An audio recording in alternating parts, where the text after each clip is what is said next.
I detect a connection between your position on the AP African American Studies course, which is that if it's really going to be indoctrination about victim studies, then maybe, and US is racist and bad, then maybe it's good that DeSantis is pushing back. But I detect a connection between that and the first part of our conversation. We were talking about Vincent Lloyd, talking with Vincent Lloyd, and you had confronted him over this thing about, well, then basically, right, Black studies is about, in your view, it's about racism. And you want it to be more than that. You think that's boring. You think that's narrow. Am I reading and you? and misrepresented it. Yeah, a whole lot more has gone on than those things. Yeah, all of that looked like something written by somebody who runs a Black Studies department. And it's not that those things aren't respectable in themselves, but it's just such a biased coverage. I'm going to do another column where I write about what are the sorts of things that you would want to discuss in addition to those things, because I think I'm responsible for, making it clear what a representative Black history of the past 50 or 60 years would be. Because I think a lot of people cannot imagine that it would be anything it isn't reflected by Malcolm X on the t shirt with his fist up in the air and that slightly feral look on his face. That is not the whole of our experience. I would venture to call it half. I'm not going to go below half, but there's more. And I just find myself thinking I have never read a Jewish history. I have never seen a history of Irishness. I have never seen a history of Chineseness, or perhaps more to the point, Koreanness, that is so obsessed with who hurt us, who tried to hurt us, and what we did about it, and whether or not we triumphed, as if that's all there is.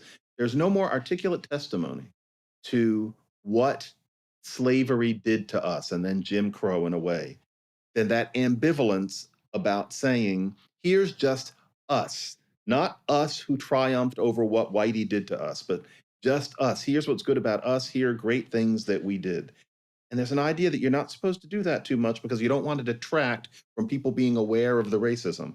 That's not the history of a people. I mean, of course, with Black America, there's going to be a whole lot of that, especially earlier on.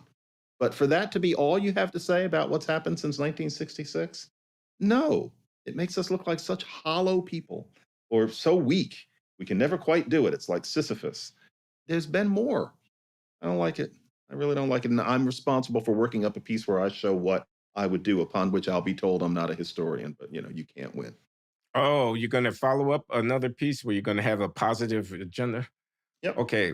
I'm I'm going responsible. to I'm going to confess my skepticism about the whole enterprise. I don't know if there should even be Black studies. I don't know if there should be Black history. I don't know if Black History Month should exist. And I know I'm gonna take flack. Here's what I see. I'll be brief. I see identity politics. So my blackness becomes the main thing about my political life. Becoming identity pedagogy. I mean, Vincent said this. He said it begins in struggle. It begins with student protests. Becoming identity pedagogy. So now we have to teach in virtue of the identity of the person to whom we're teaching. We have to take their lived experience on board. It structures the way in which they encounter the intellectual enterprise. And then the identity pedagogy somehow um, being transmuted into identity epistemology. Now there's going to be a way of knowing that is determined and embedded in the historical experience of domination, a way of knowing a truth.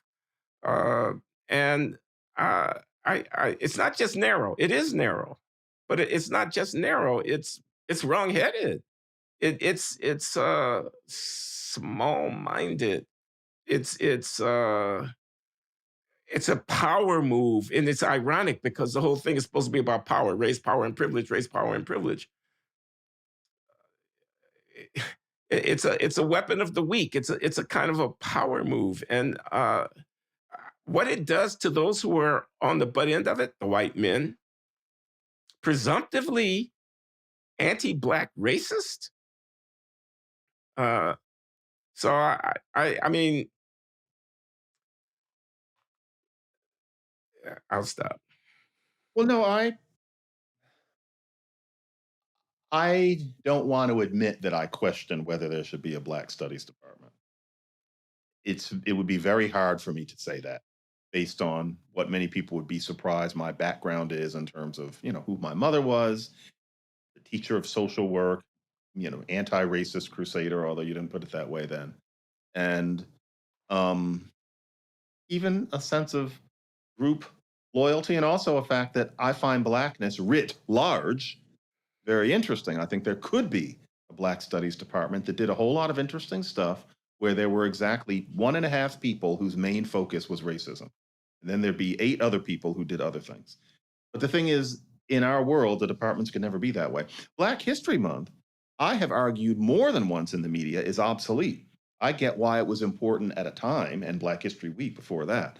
But I think the idea that there's a month set aside, it doesn't hurt anything, but we study Black history in the United States now all year. The job is done. I don't think we can honestly say that the history of Black people is marginalized. And I have said and gotten really dumped on in the past.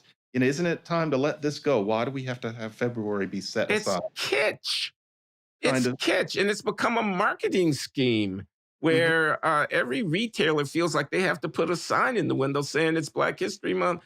We pay tribute to Black people. We pay tribute to Black film. We pay tribute to, you know, and I don't know. I mean, People do it all year. I guess it's okay. I mean, It's not a I'm not better going to fall on my sword about it, but right. it just rubs me the wrong way. There's a you feel a little bit you end up feeling catered to rather than genuinely honored, partly because it's not as if in July nobody's thinking about Black history, especially since now Juneteenth has been established in such a more resonant way than it used to be. And in the summer, there's all of that.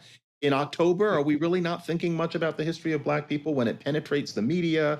Contrary to what some people say, it penetrates school curricula, even ones that Southerners have problems with. Black history is no longer marginal. It's not 1972, where you have these flashcards of Black heroes, and that's a rare and radical move. Progress happens. And I'm not sure that Black History Month makes the kind of sense that it may have 40 years ago, but we're not supposed to say so. And so, yeah, I wouldn't die on my sword of it either. Yeah, it's I'm I not writing about that it now. I don't feel like pushing the point, but no, I think some things you have to allow that time has passed.